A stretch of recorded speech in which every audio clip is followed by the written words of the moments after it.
Hi, I'm Nat. And I'm Guy, and we got a lot of updates from last week. The Supreme Court did decide not to take the case, kind of turning back gay marriage if they would have taken it, or potentially.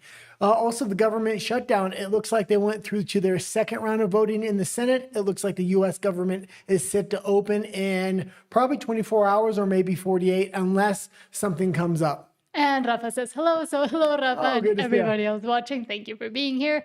But yes, the first story is that apparently they might be voting and have voted to reopen the government. Okay, why don't you read that real quick? From Eric Doherty, says, breaking, Speaker Johnson demands all U.S. representatives come back to work immediately so the government can open as soon as the Senate finishes. You need to begin right now returning to the Hill. We have to do this as quickly as possible. Yeah, and they were putting a lot of pressure on all these senators to kind of get in there, do the vote.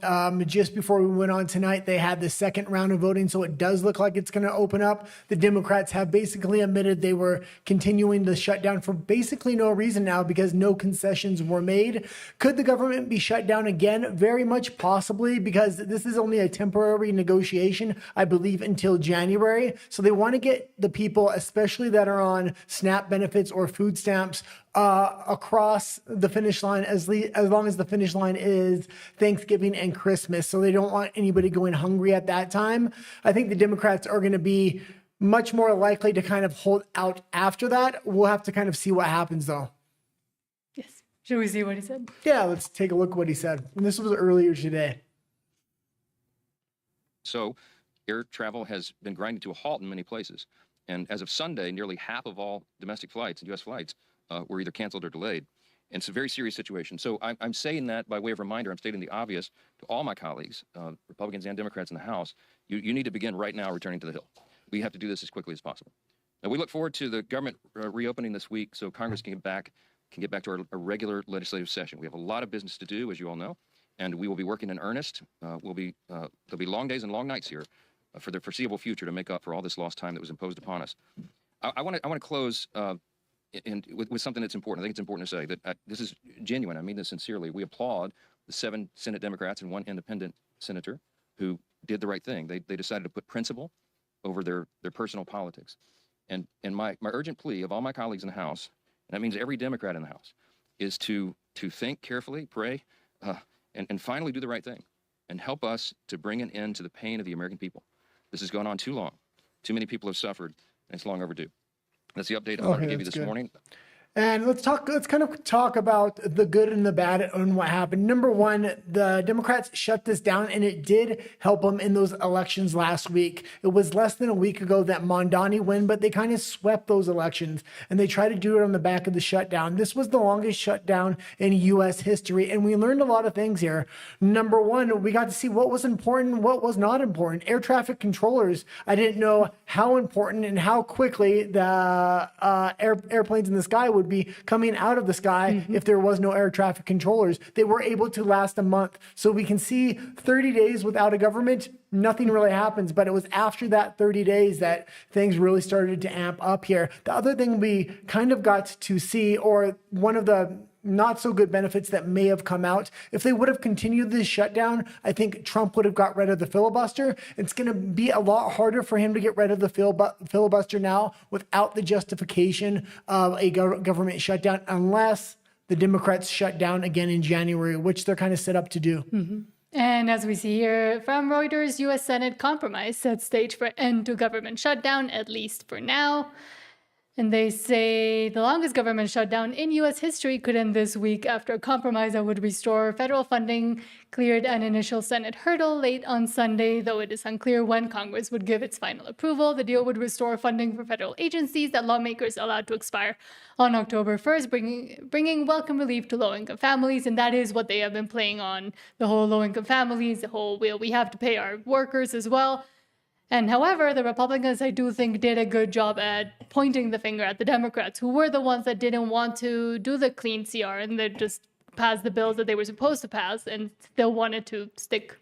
Well, one of the other big things that came out of this, and a microscope has kind of been put on Obamacare and how the system is completely corrupt and it's benefiting big insurance companies, but not the American people. Trump is now suggesting sending the money directly to the American people in a specialized account that can only be used for medical purposes, which is very interesting. I think the people would be very much in favor of that. It puts the Democrats kind of in a position to defend big insurance and big corporations. And I mean, they already kind of did that during the bad times of 2020, but it would furthermore go that way. Yeah, we'll also have to kind of see if Trump follows through with that. That may have just been pressure to be put on the Democrats to reopen the government, meaning I'll start taking money away from these insurance companies, which are Democratic donors, and give it directly to the American people. Soon after he threatened that, the Democrats kind of folded. So perhaps that had something to do with it. We'll have to see if Donald Trump actually follows through with that. And Sara Cruz says hi, so hello. Good to see and you. Steve-O says Dems got nothing, absolutely nothing. Yeah. For now. Well, and it's good. There's a general principle for Americans, at least in the military. What they say is never negotiate with terrorists. And that's exactly what the Democrats were trying to do here. They were holding the government hostage, but people started to see through it, and they weren't getting the media attention that they wanted. It was actually going against them there. And yeah, they did win a bunch of elections. But those were in heavily blue states, Yeah. and we'll kind of have to see what happens. It's very interesting what's happening with the Democratic Party as well as the Republican Party right now. There's a split in both. One with Tucker Carlson, America First, versus the entrenched rhinos, Republicans in name only. They're both preparing to who's going to take over the mantle after Trump's done. And the Democrats, I've seen nothing but AOC and Bernie Sanders doing interviews together. I think that may be one half of the ticket of the extremely progressive wing of the party. And the other ticket would be, I think, Gavin Newsom. That being said, it's going to be interesting the next election that does come up. Donald Trump has implemented a lot of Bernie Sanders policies, whether it was in the medical field and other. We showed the clip the other day of the interviewer asking Bernie Sanders, what seems like Trump's implementing your policies, and he was actually forced to agree. And something that the Republicans didn't get this time, at least, was overturning same-sex marriage. Well, and I don't know if they actually wanted to overturn same-sex And marriage. it wouldn't have been a good idea for them. No, and even though I would be for overturning this, I think it would cost them big in the next election. This would unify a bunch of different segmented groups like women, like the LGBTQ community, and they would really come out as a one issue voter, whether that was because they had already overturned abortion and now they're looking to overturn gay marriage. These are one issue voter issues. You can't have multiple one issue voter issues kind of on the ballot. And this is at a federal level, same as with abortion. What they wanted to do was to say each state should get to decide what they want to rule on with this. But the U.S. Supreme Court has denied an appeal that sought to overturn its landmark 2015 ruling in Obergefell versus Hodges, which legalized same-sex marriage nationwide. And do you want to see what they say? Well, and I will say this. I kind of said Donald Trump was the first president to run on supporting gay marriage. Barack Obama didn't do it. Joe Biden didn't do it. Even Bill Clinton didn't do it. They supported it after they got elected, but they never supported it. They were, in fact, against it on the run-up in their election. Donald Trump was the first one to campaign and win on that kind of election promise. So even if it was overturned or the Supreme Court decided to take it, I think Trump might have stepped in with an executive order. So, and it wouldn't have benefited them for the next or coming elections. No. We've got breaking news out of the Supreme Court. The justices have decided they will not take up a case that could have threatened same-sex marriage in the United States. CNN Chief Supreme Court analyst Joan Biskupic is joining us with more. Give us a sense of the case and what the justices have just decided. Sure, Sarah. Good to see you. This has just happened. The justices, without any recorded vote or explanation, have turned down a long-shot request to reconsider the 2015 decision that made same-sex marriage legal nationwide. Now, under that ruling, some 600,000 couples have gotten married. And again, this was a case they could have taken up because this is based upon weak case law. If they want to codify gay marriage or other things such as abortion, they need to do it with strong case law. That's also why abortion was overturned. So it was really a 50-50 shot if they were going to take it. Yeah. Since then. But a woman from Kentucky, Kim Davis, who was a county court clerk who had refused to issue a marriage license to a pair of men who wanted to have a marriage license down there, she was under court order to give that. She didn't. Since then, she has been liable for many damages, and she has come up to the Supreme Court, not just challenging what happened to her in her case, but asking the Supreme Court to reverse the decision known as Obergefell versus Hodges. Now, both sides of this debate, Sarah, had been closely watching just to see whether the justices would suddenly want to reconsider this landmark decision of 10 years ago. And today, the justices made clear, again, without any explanation, that they were not going to do that. But what's important here is that both sides were looking at this really newly, additionally conservative court that's reversed abortion rights and rolled back other precedents to see if there would be appetite to do that in the area of same-sex marriage. And there wasn't, and I'll tell you what's even different from 2020. In 2020, the justices had heard a request from the same Kim Davis in a related case asking to reconsider Obergefell, and the justices at that point said no, but two justices wrote separately to say that they were still disturbed by Obergefell versus Hodges, and they were Clarence Thomas and Samuel Alito, two of our most conservative jurists there, and this time they didn't write at all. So I would say this is really slamming the door shut on reconsideration of this 2015 decision that so many Americans. And I don't think it's exactly shutting the door on gay marriage completely. That case overturning that. No, that particular case.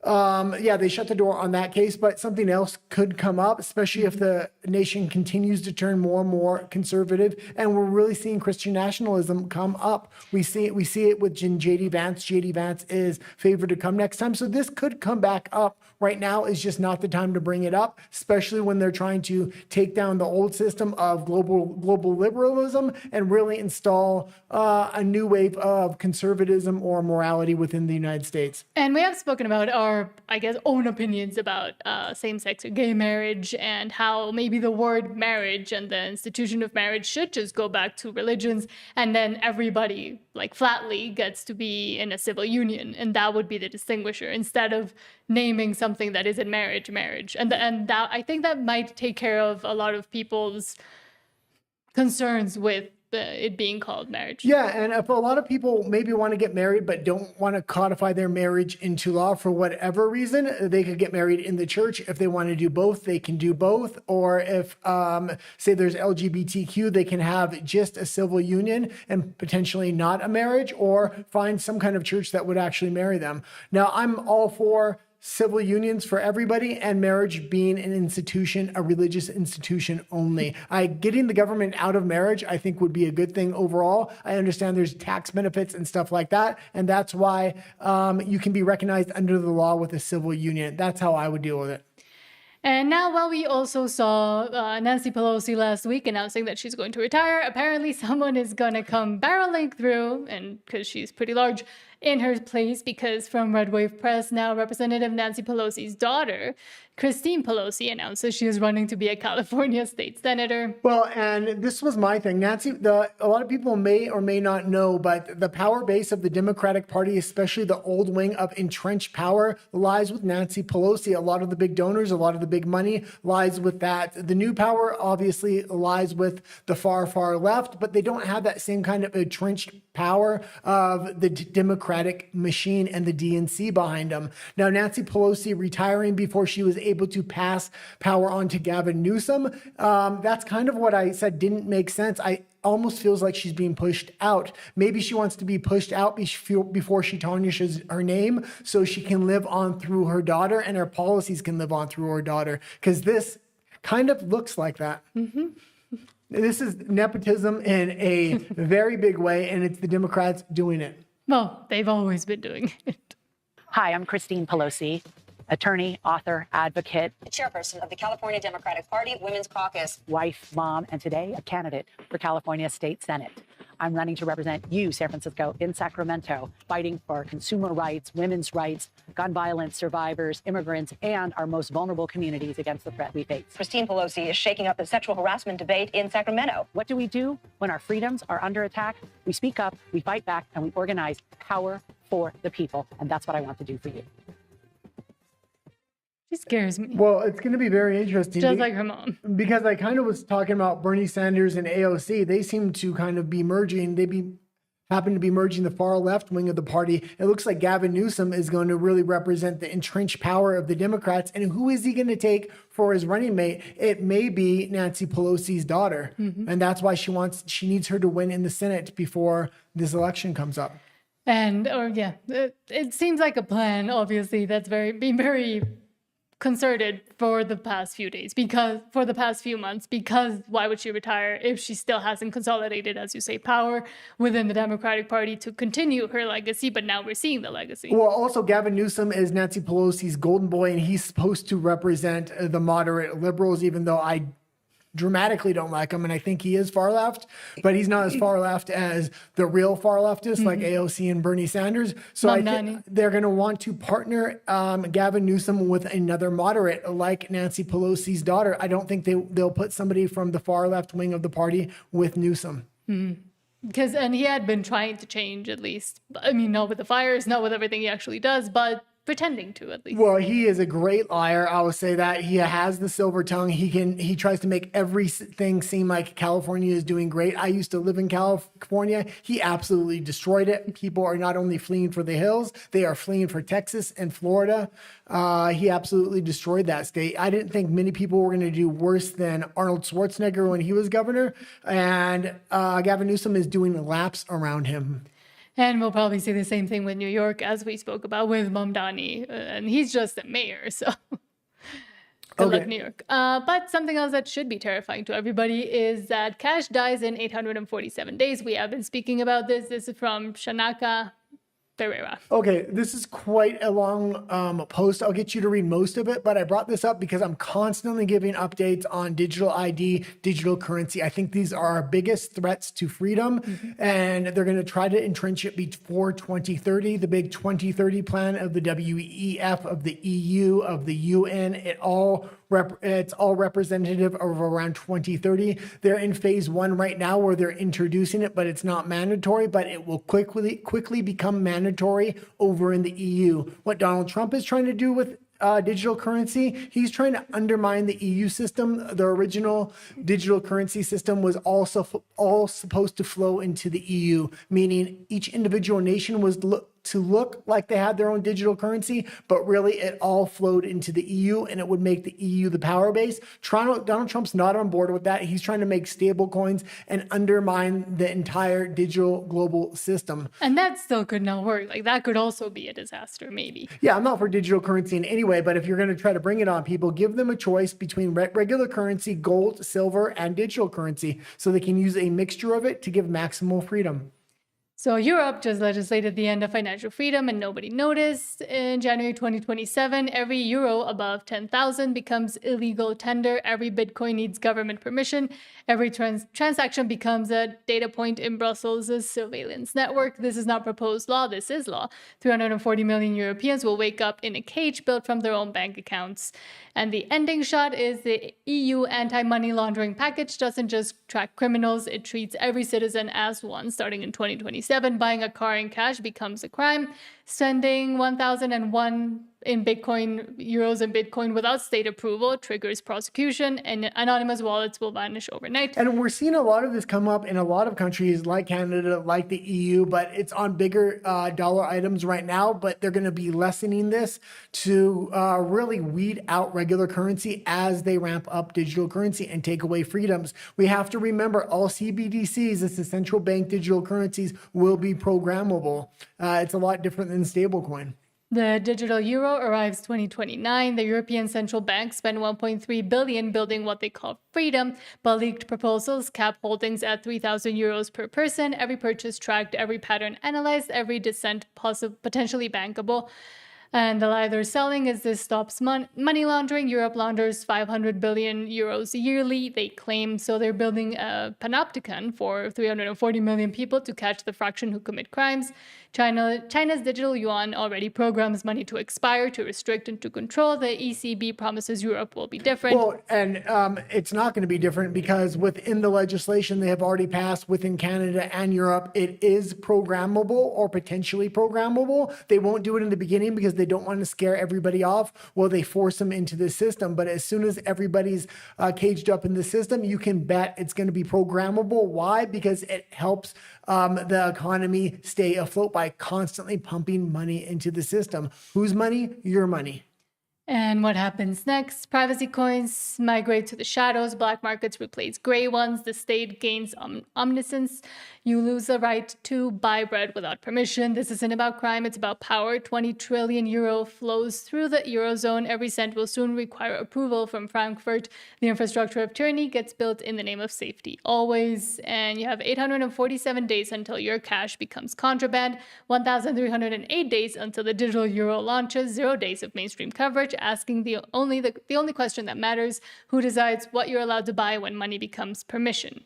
Yeah, and let's kind of talk about this because it's going to be implemented no matter what at this point. So the best we can hope for is there is another digital currency which will undermine the EU and some of these other digital currencies, meaning people from these nations may opt out of their CBDC and opt into a stable coin if there's a payment system available in their country for a stable coin.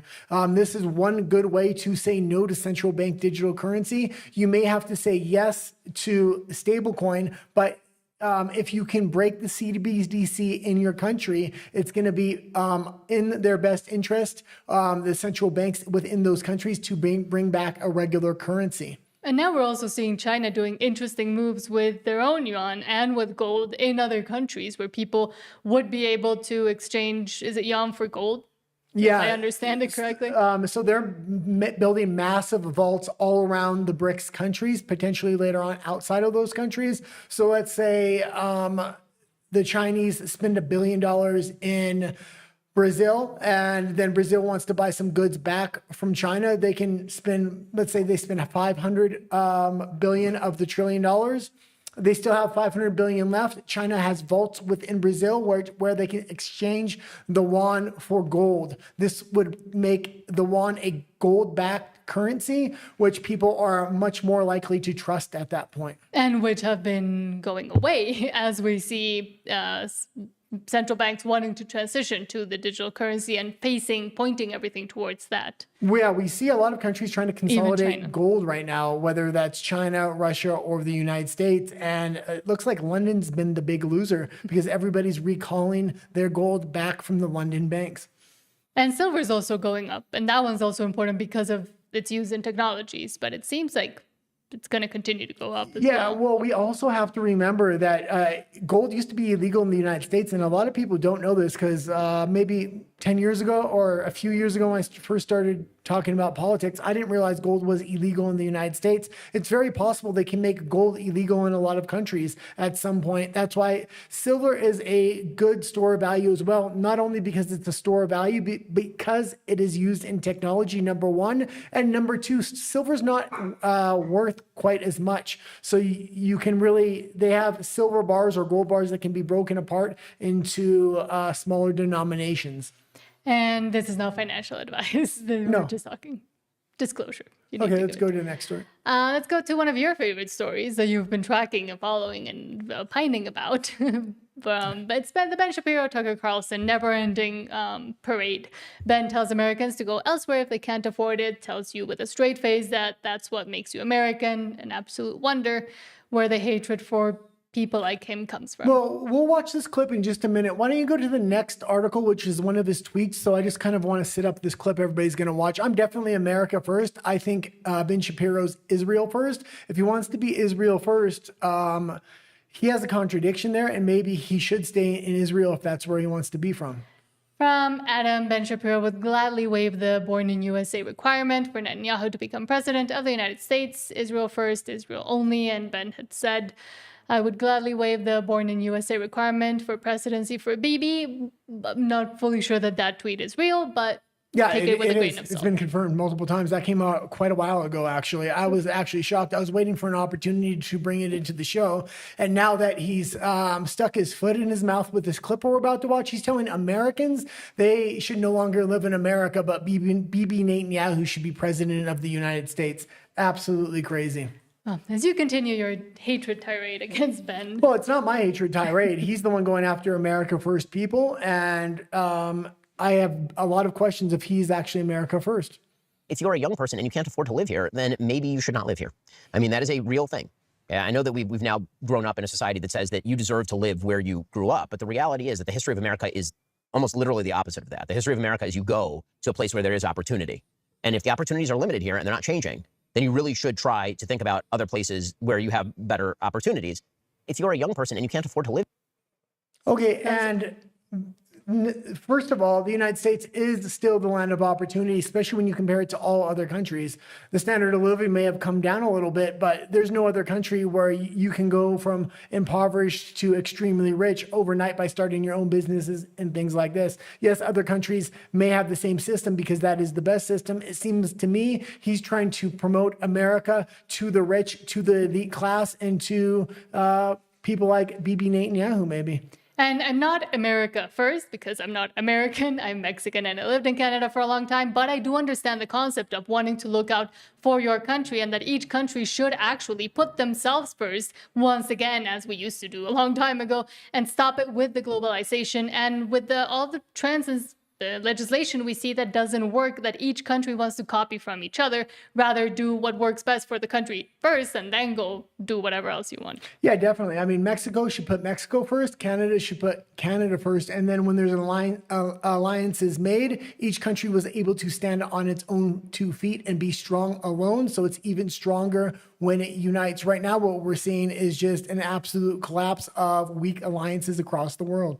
And again, I do agree with America first, but only because I agree with the model. And I do want Americans to be America first, but I don't want the rest of the world to be America first either, because that hasn't served them either. One of the big alliances are important, but once each country is strong enough on its own. Well, and that's kind of exactly right. Like I say, I'm America first because I'm Mexico first, because I'm Canada first. Put your own nation first. This is also why I'm against immigration in general, especially illegal immigration, because it drains the foundation blocks of other societies. If you're taking the young men from other societies primarily, and the most educated and the ones that would really build the nation up, and bringing them to your nation to build your nation up, that really drains the other nation. Yes, and something that almost drained more than a lot of people thought is that apparently there's finally been an identification of the January 6th person that wanted to blow up things, because I can't say the word on YouTube. But from Digital Gal says, former Capitol Police Officer Shawnee Ray Kirchhoff has been identified as a forensic match to the long-sought January 6th exploder. Many are calling it a massive cover-up. This is kind of a breaking story. It broke over the weekend, and man, the more information that comes out is absolutely insane. She used to be a Washington, D.C. police officer. That's actually a special branch of police force. It is extremely democratic. She now works for, I believe it was the FBI or CIA, and there's a lot of questions. Did she work for that organization while she was a police officer, or maybe even before, and was kind of placed there? She was also one of the major instigators on January 6th, shooting massive amounts of pepper bullets and things like that at the crowd. And we do have the article, because this, I believe, was, I'm not going to support you right now. This was kind of broken by The Blaze, I believe, because that's where I've seen most of the coverage. Well, and a lot of this story is actually being leaked from insiders inside of the White House. So yes, former Capitol Police officer, a forensic match for January 6th exploder. A computer program that compared the suspect's gait to that of Shawnee Kirchhoff produced a 94% match. A forensic analysis of a female former U.S. Capitol Police officer's gait is a 94 to 98% match to the unique stride of the long-sought January 6th exploder suspect, according to Blaze News investigation. Do I think somebody's walking gait is enough to convict him? Definitely not. But as we've seen with this case, a lot of people may not know, she was on the phone multiple times while she had the device in her bag at the time. So she was definitely working with somebody. Can we trace that phone? Can we look at her locations? Especially if she had a job as a police officer, we'll be able to know if she was working that night, if she wasn't working that night, what was her cell phone activity. So this gives really a chance to really investigate her in depth, seize her phone records, things like this, because if she was working with the FBI or CIA when she was a DC police officer and planting explosive devices around the Capitol, which was really the only crime that day that was on a, what would you say, a terroristic level. Nobody else was charged with really severe charges. This is the one person that would be really severely charged. The liberal media really wanted to look past this. They never really reported on it except for the first day. It was constantly conservatives bringing it up, like, let's figure out who this person is. Now that we know, there needs to be a major investigation on this person. One more thing. And with the January 6 hearings, she was one of the main witnesses to testify and that they constructed their case around. So there is a lot of red flags here. So Kirchhoff, who was a Capitol Police officer for 4.5 years, left the department in mid-2021 for a security detail at the CIA, sources say. So it was the CIA, yeah. Yes. Okay. And we can move into the next story if you want. We have quite a few stories today, so we're trying to rapid fire through most of them here. Yes, and for some reason I'm losing my voice, so I'm sorry about that.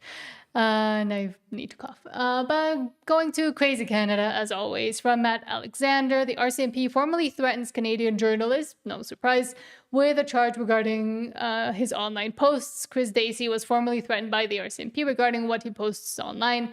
And Canada is becoming more and more like the UK every day. Bill C-63 isn't even law yet. We have spoken about that bill before. Yeah, there's Bill C-3, C-6, C-9, C-63. They're putting a massive amount of censorship bills within Canada.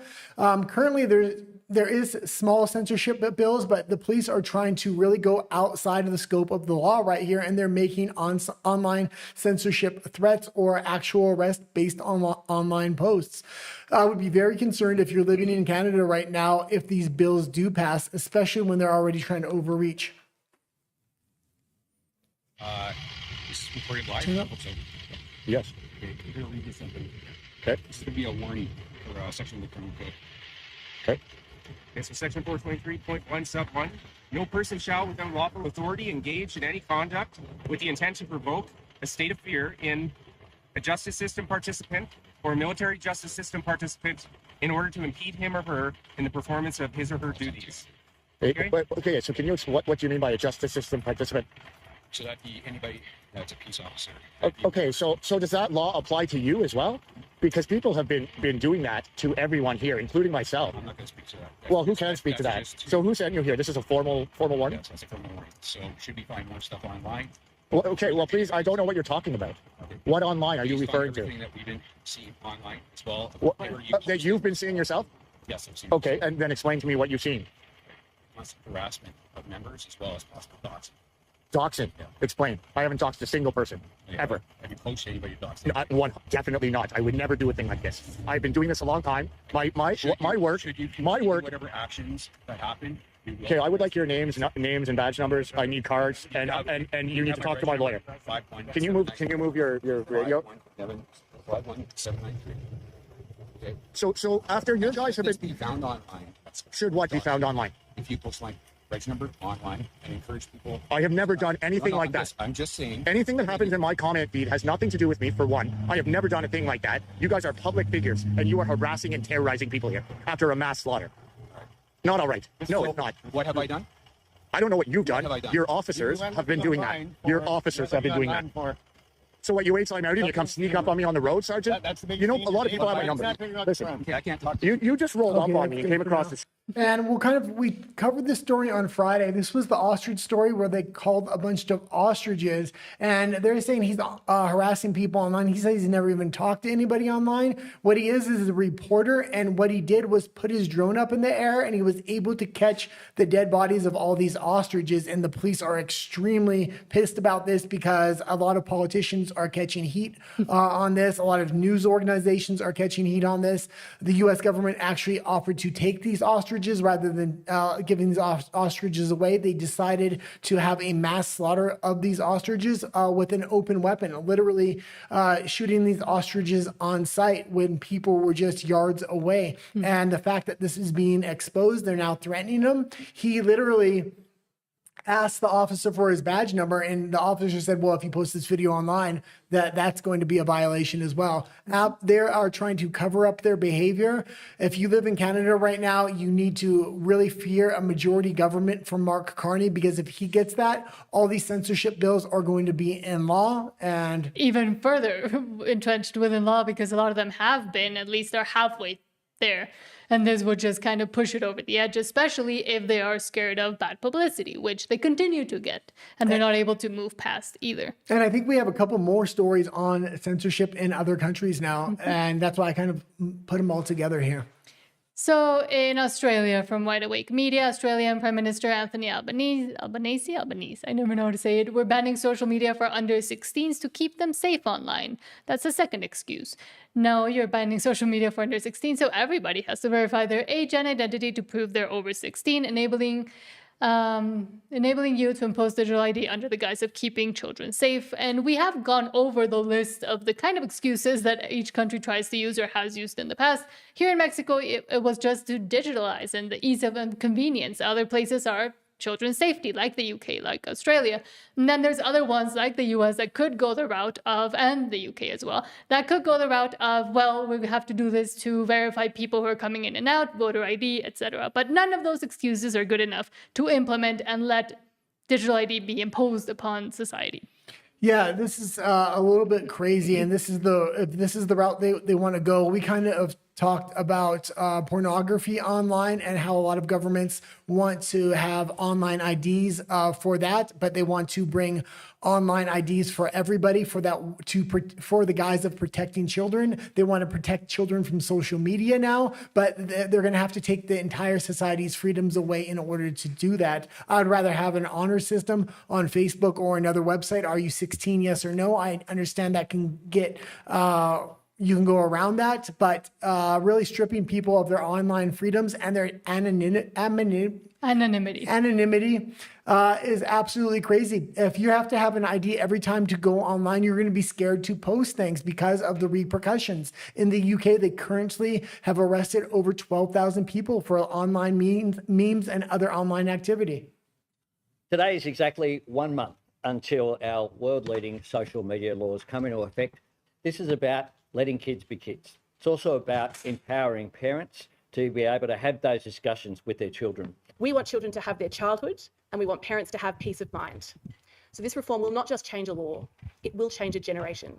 Today is exactly... And she's exactly right. It will change a generation because it's we're going back to 1984's Orwell's 1984. Like I said, digital ID is the foundation for everything they want to build the digital future on, and this digital cage they're trying to arrange, whether it's digital currency, whether it's carbon credits, whether it's a social credit score. They are headed in the direction of China. If you don't let them get the digital ID in because people refuse to use it, then it's going to be very hard to build this digital cage around society. And also in Australia, now these might also mean that you can't even use the internet as you would usually and have been for the past, since the internet existed. Australia has gone full-on tyrannical as they introduce social media bans and will soon require adults to use a digital ID just to search the web. Well, we all know the under-16 social media ban will come into place next month, but do you know what else is coming in for Aussie adults? As of December 27, Australians will be forced to upload government-issue IDs every time they search the web while they're logged in. Google, Bing, it doesn't matter. No ID, no search. Now, the reasoning is protecting kids from adult content. No doubt that principle has benefit. We all want to keep our children safe. The reality, though, some critics say, is a full-scale experiment in digital control. Mandatory ID uploads for all users, teenagers, seniors, everyone. Facial recognition or digital ID linking is the, quote, convenient alternative. No opt-out, no transparency, just compliance on behalf of the public. Now, China is one nation where this is in place already, but on a much larger scale. Their cyberspace ID is a government-run initiative aimed at linking citizens' real identities to their online activities. Though the government described the ID as voluntary, some critics say it may become mandatory by default. Access to essential online services, including payment systems, messaging, computing apps, could depend on possession of a digital ID. Once legal usage becomes compulsory, refusal would effectively block a citizen from daily life online, which in turn would flow into reality. That age-old idea of someone is always watching, it's no longer a metaphor. Now, this has not happened in Australia, and it's not happening to this extent on December 27. However, critics fear that this may just be the beginning. Your money, your data, essentially your whole life stored in the one place. Does it sound convenient or concerning? Would you feel safer knowing your information is in one government-controlled spot, or should you, the individual, be able to choose where your personal data is kept? And that is what a lot of governments will try. And I have the example of Mexico here, where they try to implement digital ID by requesting biometric data be linked to it, but also by making it so it's basically impossible for you to live an adult life without having to use it to buy a house, pay certain services, have a cell phone, etc. And luckily it hasn't been fully implemented yet, but that is how they get compliance, not by telling you have to do it, but by restricting you from living a normal life if you don't have it or if you're unwilling to use it. Now, I know it sounds like we complain about this issue a lot, so I wanted to come up with some solid solutions here and maybe talk about these if you are living in one of these countries that are currently trying to implement digital ID, especially for online activity. This is Australia. This is the UK right now. It looks like Canada and a lot of other Western countries are going the same way. The first thing and foremost would be a VPN. When they brought digital ID into the UK, a lot of people started using a VPN. That seemed to work fairly well. Another way was there were websites providing digital identities for people so you can log into the system without it being your identity. Not that I'm promoting that or saying that, but that is one way around. The third thing, and I think this could be a huge thing, and that is going to be Starlink. If Starlink offers unfettered access to the internet, no matter what country you live in, that could be a potential way because it's not a major service provider. So it would be very interesting. And he also has a Starlink phone coming out. Maybe. He's been saying that for years. Fairly soon, it's supposed to be coming out. And I think a lot of it's going to have to do to get around censorship. If that ends up being the case, if there is a service provider like a Starlink or some other provider that doesn't mandate a digital ID within the country, that would be very interesting. And it's not only the compulsory use of digital ID, but even once they're able to do that, the compulsory use of the language that they want you to use. And that is when they fully captured your brain. And in the UK, Canada, and the US, we have seen them doing that over and over again. If it's not with the pronoun game, it's with not calling women women. And now from the BBC, a woman presenter has been sanctioned for saying women instead of pregnant people. Well, yeah, we'll get into the story right now, but we reported on the story, I believe it was on Friday, that the BBC had deceptively edited one of Donald Trump's major speeches. One of the things that he was almost impeached for, the January 6th speech, they clipped certain parts of that to make it look like he was promoting violence that day, and he wasn't. They're now facing a major lawsuit on that, but they are forcing their presenters to say things like pregnant people rather than pregnant women. And when they don't say it, or they say something other than what's approved, there's some serious consequences for these presenters.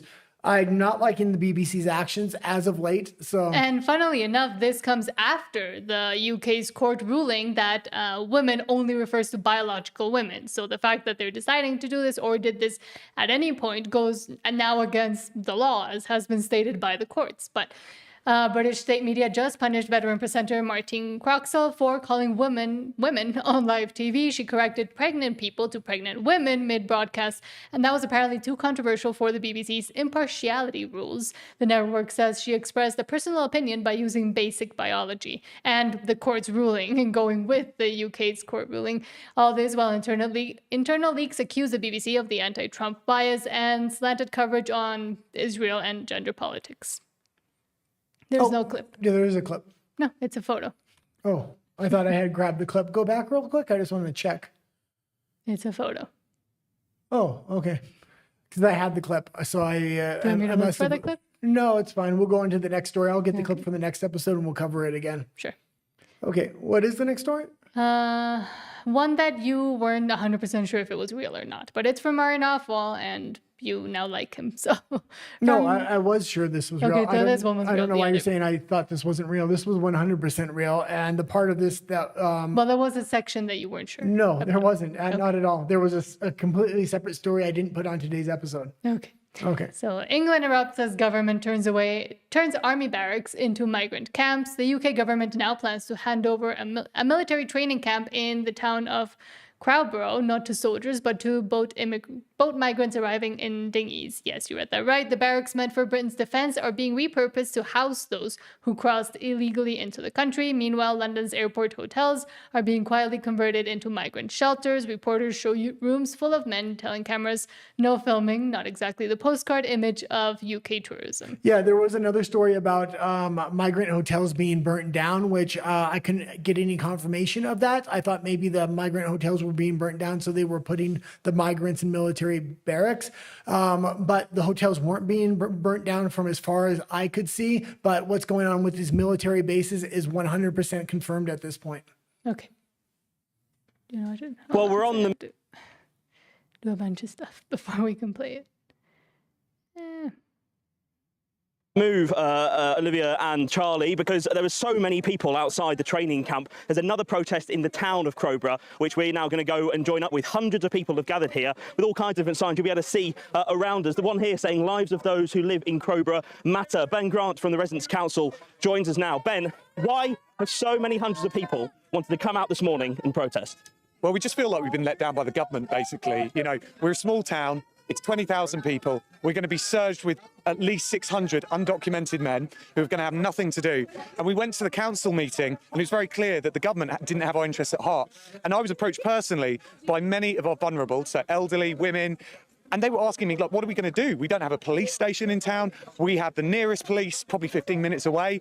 Can you help us? So a number of us have volunteered our time to set up a residents' response group to try and help the residents and basically be there where the police aren't. And that's the feeling we're getting. We're just being let down by the government. We're being let down by emergency services, and we're having to pay more in tax. You know, in a few weeks, Rachel Reeves is going to tell us, by the way, we need some more money off you. And we just feel absolutely despondent at this point. Now, the Prime Minister says he's determined to end the use of asylum hotels, that training camps like the one here in Crowborough are an option to provide better for community and for the taxpayer. Is he right in that? What I would say is, why does it have to be an open gate policy? You know, the benefit of using a military camp is that it can be secured. These are undocumented people who have arrived here illegally. We don't know anything about them. Why would we let them have free reign of the town? We all know what 600 blokes sat around doing nothing all day is like. Why would we not close the gate? Why is that not the first priority? Okay, that that's at least pretty good. And they're being way too nice about this. I don't think the government's going to listen until migrant hotels are actually burned down. Now, I'm not suggesting anybody should do that, but the government is just completely ignoring this issue and continues to shove legal and illegal migrants in here in communities where there is no policing. Now these people feel like they have to do policing themselves. If they do that policing and they do have a violent migrant on their hands and they do anything, they're very likely to be arrested rather than the migrant. We've already reported on stories like that. So and people in the UK get arrested just by complaining online about the situation. So of course, if they did something, they would get arrested and they would be at fault, not the person they were trying to stop if they were guilty of a crime as well. Yeah, completely. Okay, let's keep... And I was going to say, didn't Keir Starmer a few months ago say that they were going to stop illegal immigration and do the one-for-one trade with France? Yeah, the day he had said that, he had increased the number of legal immigrants into the country by sending illegal migrants back to France and in return taking 2 legal ones, which are legitimately just illegal aliens in France, but they're legitimizing those illegals by sending them to the UK and having the UK put the title of legal immigrant. One more thing here. He said that Rachel Reeves was going to increase taxes. She just proposed the largest tax increase in decades of over $4 billion. I didn't put the story in because I thought we had too many stories for today. I didn't realize he was going to say that in his clip. So they are currently increasing the taxes on these people and using their military bases for what? Illegal migrants, not even military purposes. And they also increased their military spending as well, given the Ukraine stuff and some of the deals that they were doing both between NATO and the EU. The UK did decide to also increase military spending, but now if this is what they're spending it on, well, and there was another story I didn't put in about them emptying out their prisons. Some of their prisons are only at 50% capacity, not because people aren't committing crimes, but because they're literally pushing them out the door, and these are violent criminals. And now we have a story that is kind of connected to the UK, but it's about the poppies. And do you want to explain what the poppies are? Yeah, it's a sign to show that you're remembrance, or for the Canadian military, people wear poppies because that's what they put on their graves and things of that nature. It's a tradition from the UK. I don't remember what war it was, but apparently a bunch of people were ended during a war, and then a bunch of poppies grew in the place where the soldiers had fallen. And so for Remembrance Day, for the sacrifices of veterans, both in the UK and in Canada, people wear poppies on their lapels. I know it's not very common elsewhere. And this story comes from Canada, not the UK, so it's, yeah. From CTV News, state-sponsored media in Canada, Nova Scotia Premier outraged after court staff told they need permission to wear poppies. I guess because it's a political statement? Well, it's not just court staff. This particular article is going into court staff, but they're starting to, and a lot of government buildings and other places outlaw poppies in Canada, which is absolutely ridiculous. I think even the mainstream media is realizing this story is ridiculous, because I watch a lot of mainstream media in order to get articles for our show, and I'm noticing every single newscaster has a poppy on now. So they don't want the backlash from this, because I think the general public is very supportive of the military, especially the Canadian military. And yeah. And I know about this because I used to work at 2 different high schools in Vancouver, and we would always get the Veteran Society, I don't remember the actual name, to give us, usually you get poppies, and then to get when you give a donation that goes back to services for veterans. But Nova Scotia Premier Tim Houston was disgusted when he found out that some court staff were told they needed a judge's permission to wear a poppy.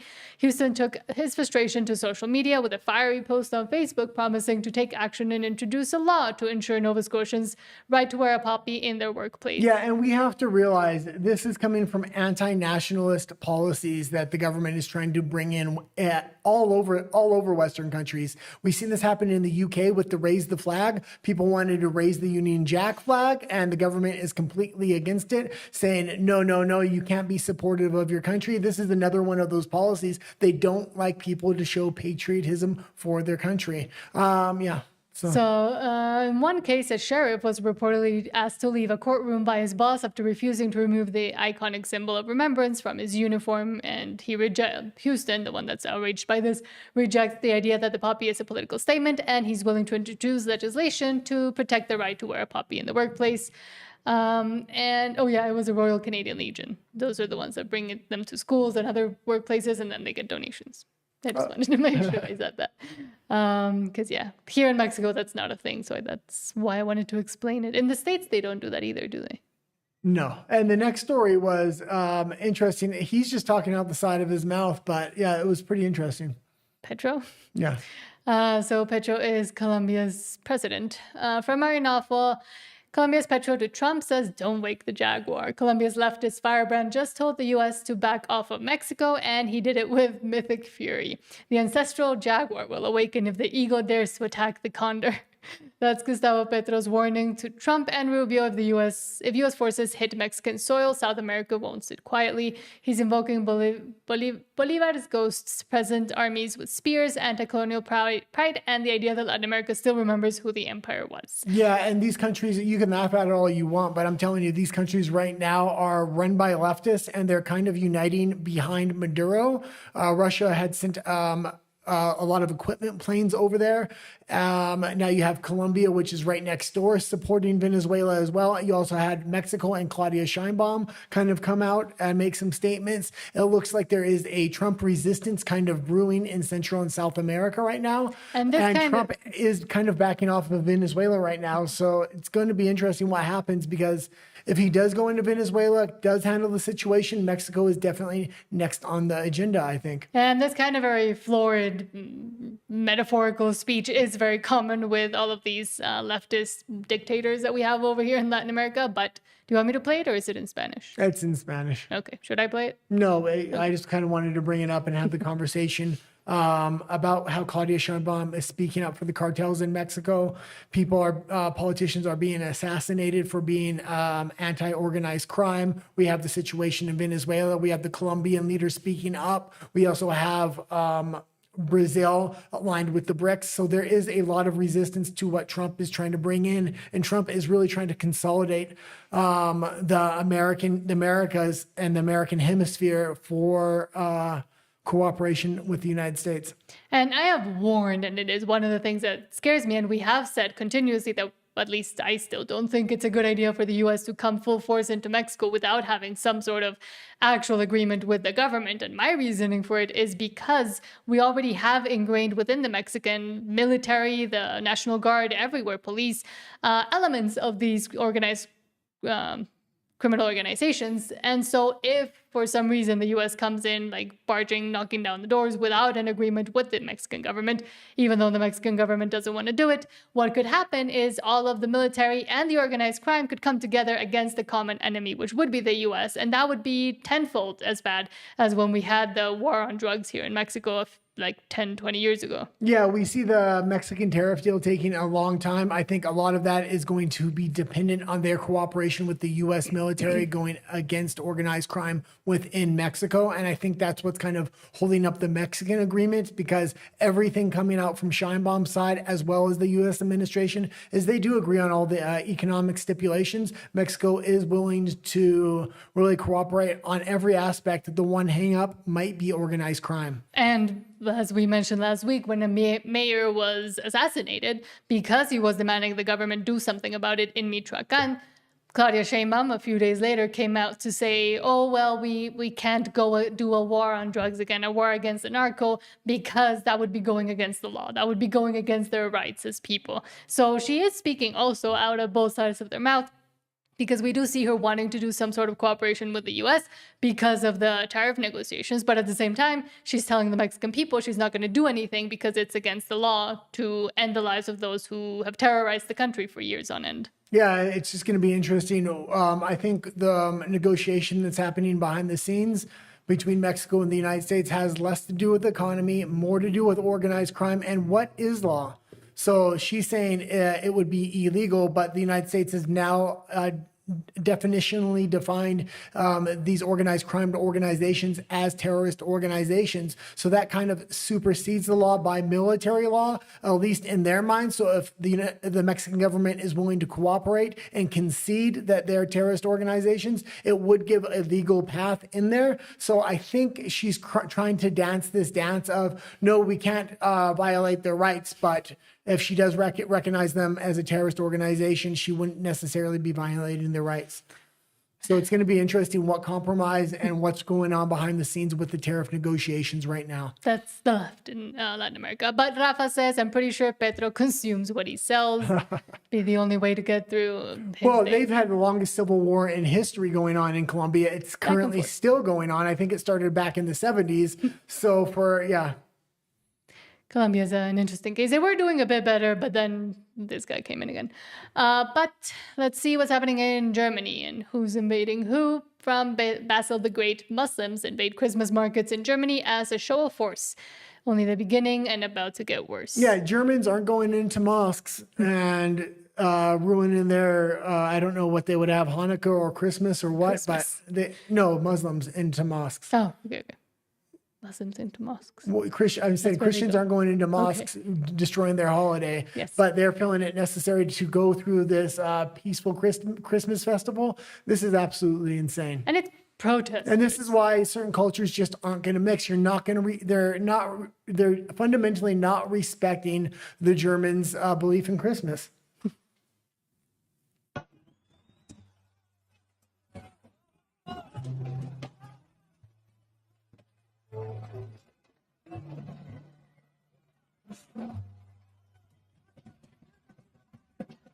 That looks like the German Christmas fair that they have in Vancouver. Looks very similar.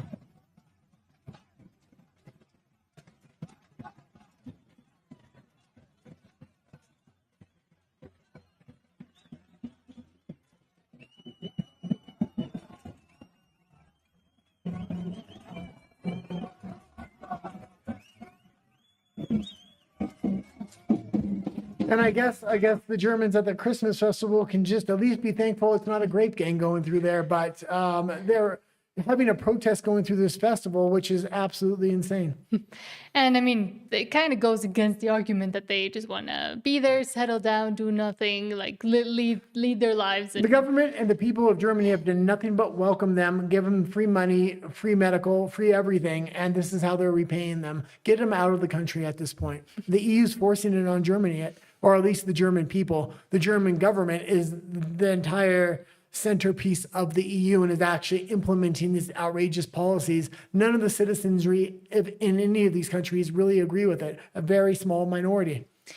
And you did actually include the UK story about prisons. So, bombshell story out of the UK from Wall Street Apes. The Labour Party UK government has been telling the public that they must release violent criminals, including those with disgusting crimes because the prisons are full. New investigation shows 3 of those overflowing prisons are half empty.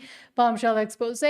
Is there a deliberate attempt to create chaos and raise crime in Britain? We'll play the clip. I think they'll go over it pretty good here. Play it at 1.5 speed because it is a longer clip. Oh, they put it at 1.25.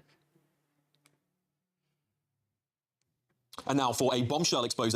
Is there a deliberate attempt to create chaos and raise crime in Britain by deep state socialist groups like the Fabians? Because you've been told prisons are full. You've been told that we must endure the early release of dangerous rapists and criminals on our streets. You've been told this Labour government had no other choice. Well. An explosive exclusive by the Daily Express has revealed 3 of our so-called overflowing prisons are apparently sitting there half empty with hundreds of cells gathering dust. HMP Cookham Wood, meant for the young tearaways who terrorise our communities, is barely a third full. 83 scumbags in my...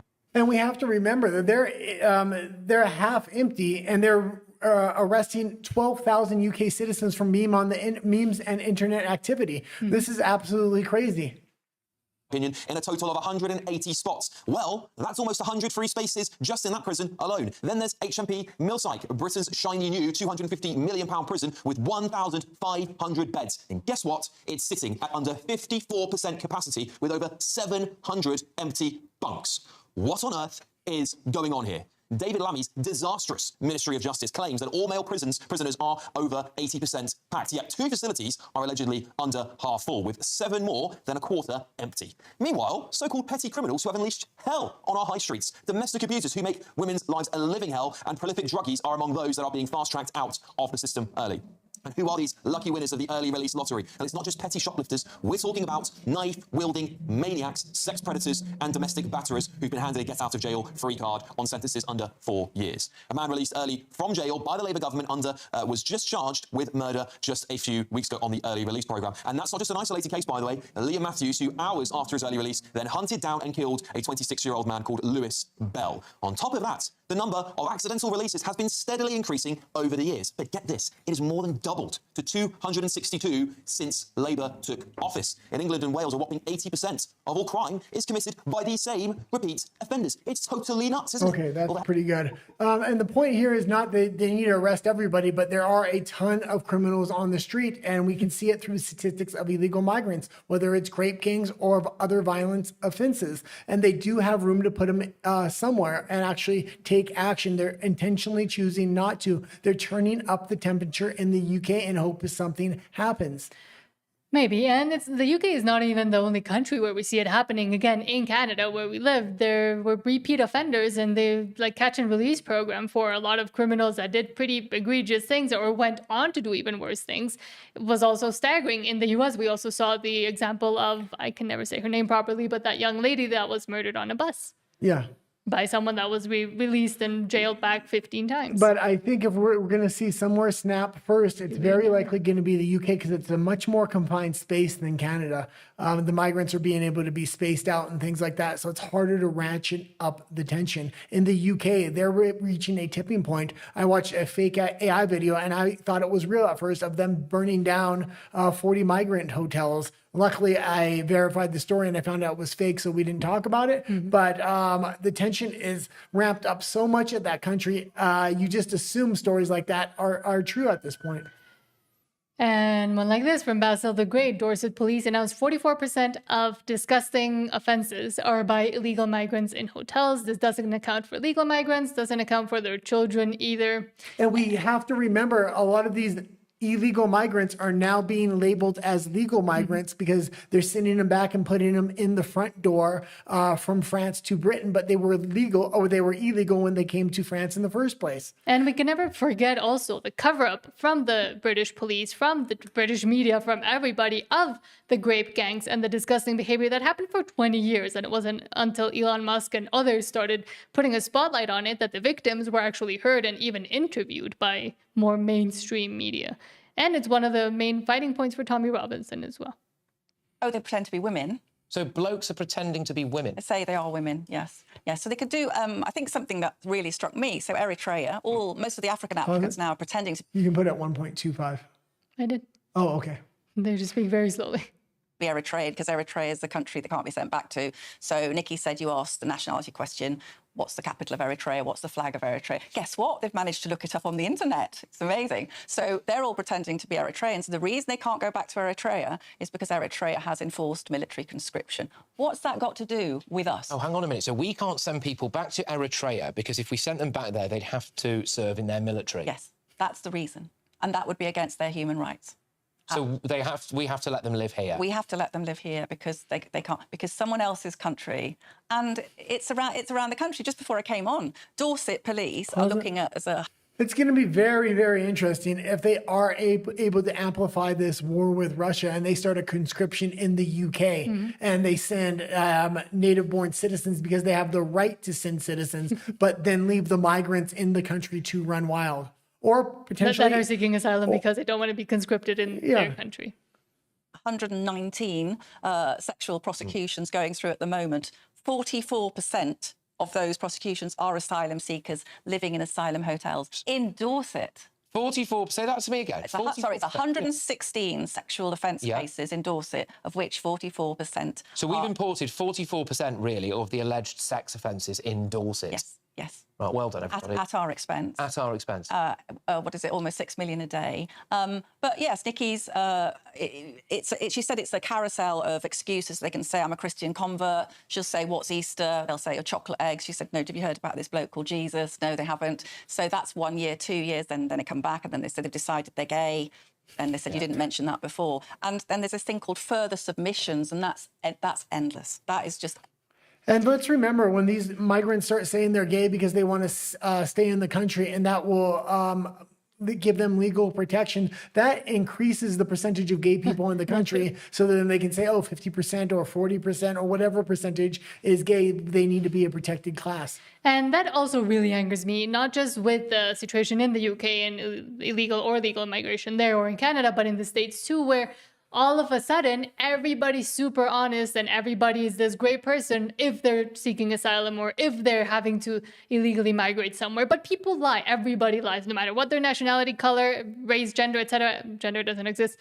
Sex, gender, I said it again, is everybody will always lie. And the fact that the governments are not willing to investigate further and the fact that it has been proven that a lot of the asylum claims are not actually or would not count as asylum claims under laws and legislation from 5 years ago that has been changed, so now they are able to claim asylum is insane, and it angers me. Okay, let's go into the Lululemon story. This is a little bit more lighthearted, but in the same vein of LGBTQ, I guess. So from David Medina, Lululemon wants to make sure you're not hating, discriminating, harassing, or being racist before shopping at their store. And it's very interesting because the founder of Lululemon originally said, I didn't make my yoga pants for fat people. So now the fact that they're over virtue signaling is crazy. Just notice they only show the pride flag because it's not about reminding you to be a good person. It's about pushing the agenda. All right, so for those of you who shop at Lululemon or Lululemon, I don't know how you pronounce it, but leggings here are like $1,000 per pant leg. They want you to know that as a member of our community, we expect you to join us in acting with humanity, respect, and empathy for everyone. We do not tolerate racism, discrimination, harassment, or hate. Like, why does this even need to be said? And you notice that they show this symbol right here to reinforce that. Like, these are the only people experiencing hate in the world. Like, I don't understand. Why wouldn't they have the Christian flag there or the Jewish flag or all the other flags? This isn't the only people group that's experiencing hate. It's kind of crazy. And this is right outside of Portland, by the way, so it's not surprising. See, it's not about actually standing up for those values. It's to push this. And so why don't you save yourself like $5,000 on socks? I don't know how much they charge. It's crazy. But save yourself some money this holiday season and give your money to businesses that actually promote good values. So I will not be giving my money to Lululemon. And since they fired, I mean, I am a girl, I have shopped at Lululemon, but since they fired the CEO that said that fat women... Chip Wilson, I think his name was. Yes, Chip Wilson from Vancouver, actually. Well, yeah. Since they fired him, the quality just shot down. It's terrible. Lululemon is bad now. They really lambasted him, and he was just speaking his mind, speaking the truth, speaking straight. And literally, they forced him out of the CEO position. I actually did when I was doing photographs for high schools for graduation photos. His kids actually went to one of the schools, and while I was in the office getting everything ready, man, everybody was talking about him, how they liked him, this and that, and how his kids were great as well. So good on Chip Wilson. And again, I'm going to defend Chip Wilson once again because his only comments were that, yes, women were complaining that their yoga pants were chafing, but it's because their thighs were rubbing together because they were too fat, and that's fine, and that's true. And they were and that's what happens because they sell chafing cream for fat women because their thighs rub together. Well, that wasn't the only reason. Well, that was one of them. That they stretched too much on fat people so you could see through it. Yes, they were too see-through because, of course, fabric doesn't cover that much. Yes, that was a long time ago. That was like 10 years ago. Back to your back and forth with Tucker and Ben Shapiro. From Chris Menahan, Mark Levin shares private text Tucker Carlson sent him Friday, revealing that TPUSA has invited Levin to debate Carlson at their upcoming event in Scottsdale, Arizona in December. Carlson said he wanted to debate, but Levin responded by chickening out and calling him a Yahtzee promoter. Yeah, and this was an extremely good, important wrinkle to the story because what I've been saying since the very beginning, free speech is absolutely important. We need to have a debate of ideas so the best ideas can come to the top. Only one side's actually willing to debate, and it's coming from an organization of TPUSA, and that's Charlie Kirk's organization. So it's not like there's any ill will from the organization itself, but Mark Levin seems to think this is absolutely outlandish. Tucker Carlson is 10 times bigger than Mark Levin, so if one of the two characters would be platforming the other, it would be Tucker Carlson. Believe me, I've been hearing about this the whole weekend. Well, I think this is the future of conservatism, and I don't want to go backwards. It is the fight of where I don't want to go backwards into what conservatism was before, which is you can't speak. Text this morning from Tucker Carlson, 10:16 a.m. I'll read it to you verbatim. Good morning, he writes to me. The leadership at Turning Point has asked me to debate you at their event in Scottsdale in December. I'm happy to do it, and I hope you'll agree as well. Beyond the personal insults, which I'll try to keep to a minimum, that's Mark Levin speaking. There are real and important ideological differences between us, and I think the country would benefit from an extended conversation about them. So again, I hope you'll accept. Let me know. Thanks. The guy is desperate. He's taken a hit on his podcast. He's fighting like hell for his... He has taken no hit on his podcast. His most recent show with Nick Fuentes did almost 7 million views or 6 million, and that was just on that one platform. Career. He's fighting like hell for his reputation. People are awakening to what scum he actually is. And he thinks I'm going to platform him? He thinks I'm going to help him kick up his podcast ratings? What would Charlie say? What would Rush say? What would any rational response? Here it is. I wrote him the following. My family and I want nothing to do with you. What you've become, your vile libels against my faith, millions of Christians, and in my view, what you seek to do to our country. There's nothing to debate. You're a Nazi promoter. You're the modern-day David Duke. I debate people with whom I disagree for a living, who are a lot smarter than you, but for whom I have some respect. I'm also disappointed in TPUSA. Okay. That continues to Pause. Oh, you can leave it there. I was just looking at Mark Levin's follower base because he said he's not going to platform Tucker Carlson because he'd be the one platforming him. Mark Levin has 84,000 subscribers, which, yeah, is quite a bit. But Tucker Carlson has 5 million alone on his YouTube. He also has his own website, which that's where the majority of his viewers go because that's where they get first exclusive content. Then you have Rumble and all the other platforms. Yeah, he's huge on X. He's got probably at least 10 to 15 times a bigger audience than Mark Levin. And Mark Levin saying he's going to be the one platforming him and he would never do that. That's absolutely, Mark Levin is scared to debate. The people on that side, like Ben Shapiro, who's trying to censor Nick Fuentes, won't just debate Nick Fuentes. If he has so much better views, just debate him. If he's so evil, his views are going to come out in the debate or interview him and have a conversation. The same thing's happening with Mark Levin and Tucker Carlson. I'm more than willing to actually like Mark Levin or Ben Shapiro if they had the best ideas. The point is right now, they don't. I used to be a big Ben Shapiro follower.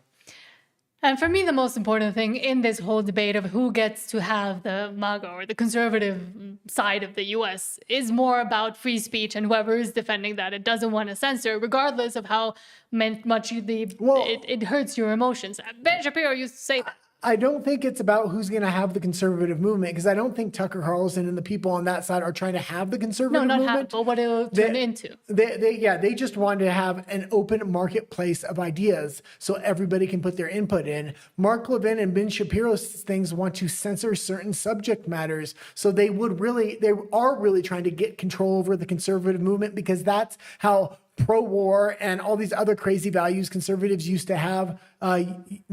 That's how they were originally captured, by putting guardrails in subject matters you weren't able to question. Mm-hmm. And the US is one of the last, if not the last country that still has free speech. And if not even the ones that are supposed to be defending it or used to defend it are willing to do so once their feelings get hurt, then I don't think that would be the good side to put all your weight behind. Also, the conservative movement I hate the sides thing too. Also, the conservative movement is a big tent movement in the United States. There's libertarians and it's become that way through a lot of effort and a lot of work. It's a big tent movement with conservatives, libertarians, disenfranchised liberals. All these people have difference of opinions. It's very important to have free speech on that side, so all these different people can actually have a say, have a word, and see whose ideas best. Otherwise, as you put boundaries on this movement, people are going to start leaving and going back to where they came from, like the libertarian movement, like the liberal movement, stuff like this. And we talk a lot about censorship. That is one of our most important topics, just in general, because we value free speech so much. So that is why we hammer on about it so much. But you were talking about this, but this was at the beginning. Now this is at the end. From Eric Doherty, wow, President Trump has backed the Democrats into a corner of defending big insurance now that he has proposed just giving the money to the people directly. Chuck Schumer doesn't know how to respond to this. The Democrat 2026 platform just became pro-big insurance, scamming the people. Yeah, and I don't know how serious he is about this, but I think this is an absolute fantastic idea. Having accounts that can only be used for medical services, where the individual Americans get to choose where that money is actually used, and potentially maybe be able to transfer the money to individual members of the family as well. Who knows what things you can kind of stack on top of that. Just giving the money directly to big insurance creates the same scams that's been happening in colleges. Because these big organizations know they're always going to get the money, they charge higher and higher fees. And this is why things cost so much in the United States, especially when it comes from insurance providers. If you are willing to pay cash in the United States, the same thing is very often cost 10 times less. The insurance companies overcharge because they know it's guaranteed money coming from the government. And this chart that Donald Trump put up on Truth Social is major health insurance companies' stock price performance after Obamacare. And here you see all the big names and the 2010 stock price versus today, basically November 2025 stock price, and the increases in each of them. Yeah, man, I really hope he was serious about this. I don't know if he was just applying pressure to the Democrats to stop the shutdowns, but now that it is the shutdown is over, I would like to see him continue along this vein. He has gone up against Big Pharma quite a lot. I don't know how far he's actually willing to go.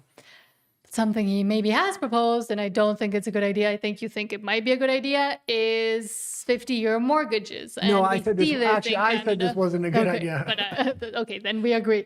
But we've seen them try to do this in Canada and fail miserably, so I don't know why Trump thinks it works. But from Eric Doherty as well, President Trump appears to announce his intention to normalize 50-year mortgages to make it easier for young people to buy a home via lower monthly payments. He cites FDR as when the 30-year mortgage started to spread nationwide. It's not a good idea. Do you want to say why, or should I? Well, maybe I'll explain a little bit about the mortgage system in the United States versus China, because we're inching closer and closer to China here. In China, you get it.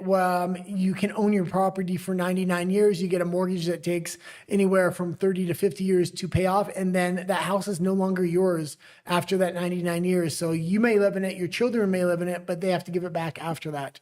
So I don't want to see 50-year mortgages. There were statistics. It just wasn't on this. Keep going down.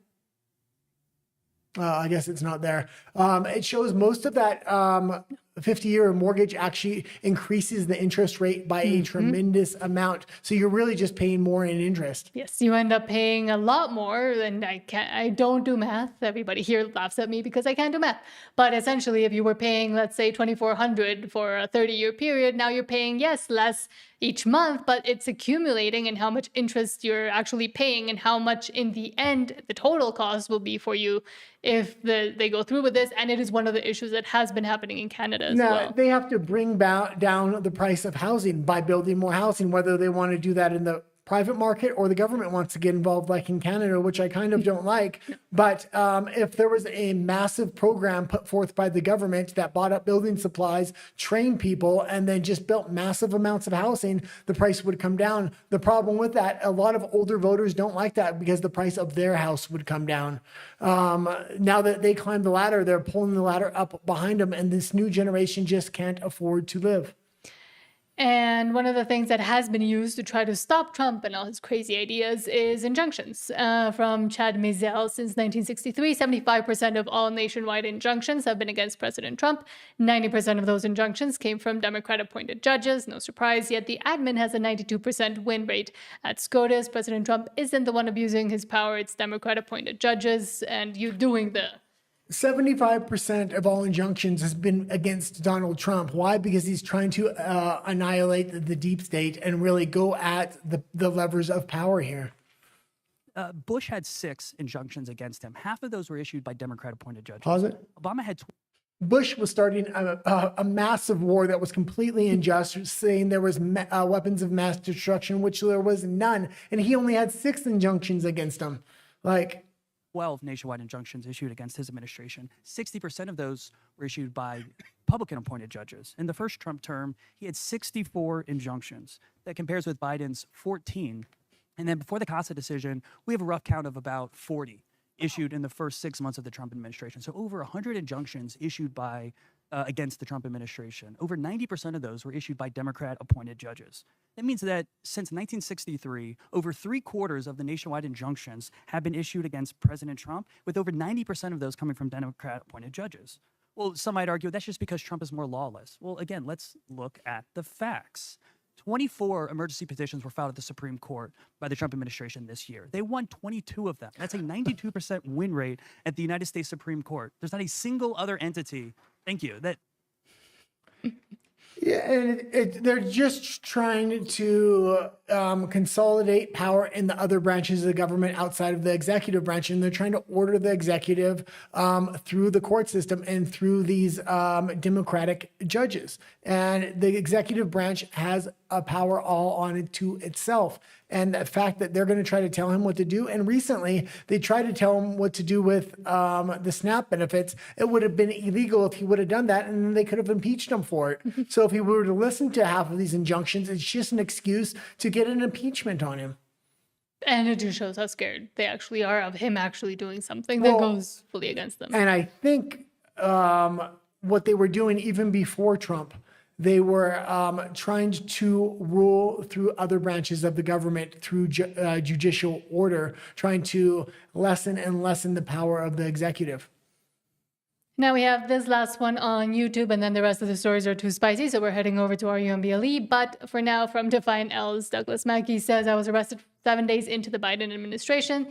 Says the FBI charged him with a felony for sharing a meme from 2016, joking that Hillary Clinton voters could text their vote. And there's 12,000 people arrested for memes in the UK, so it's very important people like this actually stand up. Who was arrested 7 days into the Biden administration. A knock on the door from the FBI. They charged me with posting a meme that was a humorous meme from 2016. So they were going back in time that said that Hillary Clinton supporters could text their vote. They didn't have to go to the polls. Obviously, nobody could possibly take this seriously except for Hillary Clinton and the DOJ. They charged me with a felony. I was convicted. I was sentenced to 7 months in federal prison. All along the way, we fought the case. They used a very vague statute from 1871 called the informally called the Klan Act, which is conspiracy against rights for people who injure or threaten or intimidate people who are exercising their federal rights. Of course, they stretched the statute to go after me because I was a prominent supporter of President Trump during the 2016 cycle, and they thought that I had some influence, so they wanted to take me out. We fought the case all the way. We declined. We didn't ask President Trump for a pardon because we wanted to set a precedent. Ultimately, I got the vindication that I was looking for. The appeals court ruled that no rational jury could have found me guilty. This goes to show how the Biden administration was bringing cases without evidence against MAGA. And it's important that he said he didn't want a pardon because this was brought to the attention of the president and he could have easily pardoned it. He's also, since this government shutdown has been really making headlines in the news, he has pardoned a lot of his supporters, such as Rudy Giuliani, a couple of his lawyers they went after when Biden was in office. So this is one of those cases where he would have given a pardon out, but it was important a precedent was set here. So the courts and the law couldn't really go after people for online memes, as we're seeing they're doing in other countries. Mm-hmm. But now we're heading over to our UMBLE. If you haven't liked and subscribed here on YouTube, please do so. And the rest of the stories are a little bit too spicy or make us angry enough that we can't say things here on YouTube that we want to say. So follow us over to our UMBLE, same username, and we'll see you over there. Okay, let me know when you're logged out and then I'm logged out. Okay, I'm logged into Rumble already, so we can start right with the stories whenever you're ready.